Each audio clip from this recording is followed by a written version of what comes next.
It is another brand new week. Welcome to another brand new episode of our devotion in 5 minutes. Well, talking about five, I have 5 more days before I am being released from my prison. Woo-hoo. Just in case you think that I'm really in prison, it is called quarantine. Yeah. I have 5 more days. I will tahan 5 days. Okay, today our text is taken from Mark chapter 5.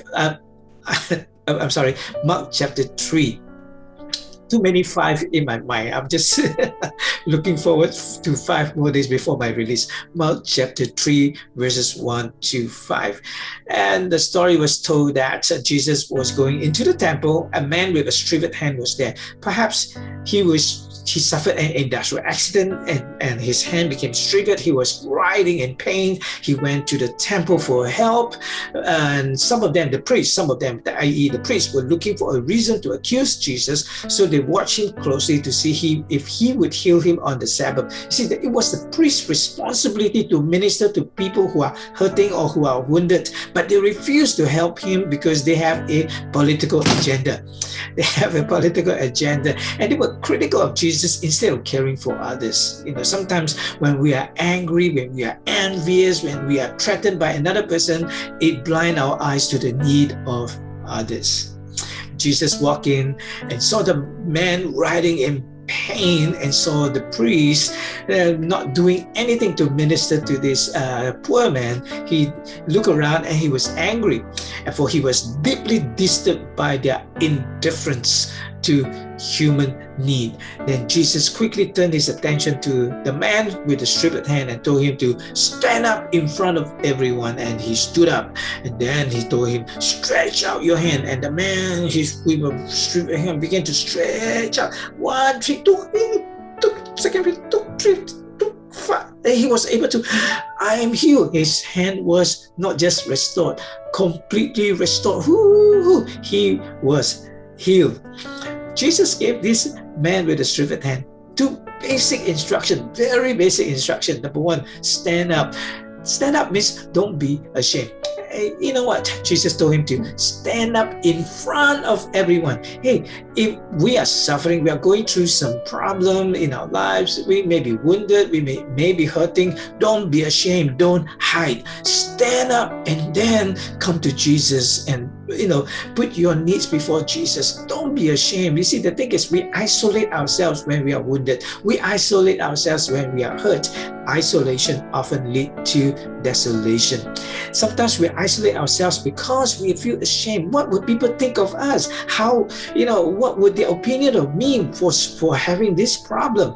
So much so that we let people determine our healing process rather than let God, determine how we should be healed. Second instruction for this man was to stretch his hand. Stretch his hand.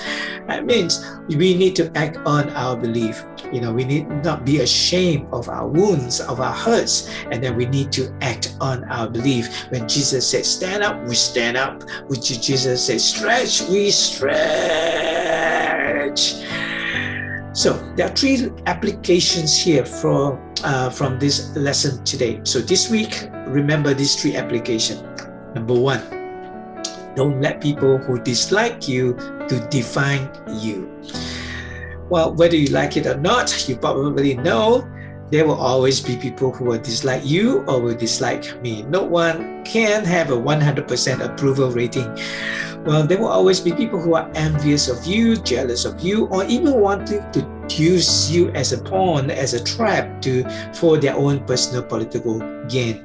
Well, don't let these people to define you, to the point where you are afraid to ask for help, and they become your hindrance towards your healing, and then you begin to suffer in silence, and that suffering will prolong because you are being defined by them.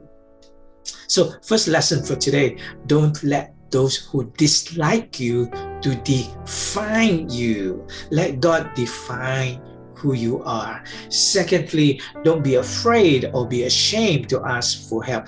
Don't suffer in silence. Remember what I just said.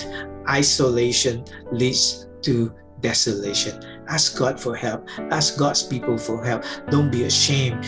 Don't let fear stop you from being healed or being recovered from whatever that you are going through today.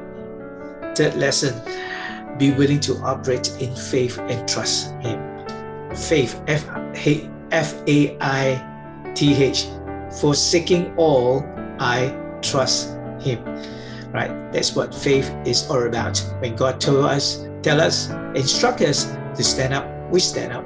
When God instruct us to stretch, we stretch. When God instruct us to go, we go. We fear nothing because God is with us. He that's in us is greater than he that's in the world.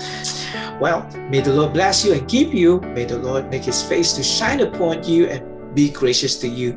May the Lord lift up his countenance and upon you and give you peace. Woo-hoo. Well, this week, have a good week ahead. And remember, don't let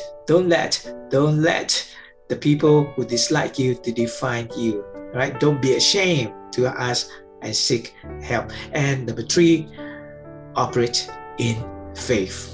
Woo-hoo. Have a great week ahead. Ciao. Blessings.